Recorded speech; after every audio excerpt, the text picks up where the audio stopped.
अरे अरे जज साहब सलाम वालेकुम। जज साहब वो आपका तो कलम चलता था है। आप तो बड़े बड़े फैसले करते थे। आप तो बड़े जज थे, नामवर जज थे।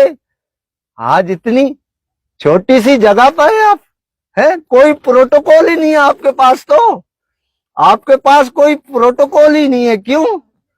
आप तो 10-10 गाड़ियां साथ लिए फिरते थे, आज यहाँ अकेले पड़े हैं। आज मुझे लगता है कि आप बहुत बड़े जज के पास आ गए हैं, किसी हकीकी जज के पास आ गए हैं, है ना? आप यहाँ भी जज हैं क्या? नहीं, मैं सिर्फ यहाँ पर अब मरहूम हूँ। मरहूम हो?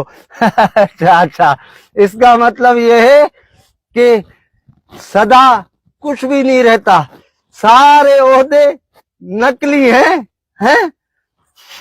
प्रोटोकॉल सदा नहीं रहते।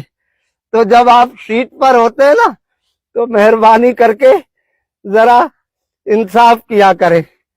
इंसाफ किया करें। इंसाफ किया करें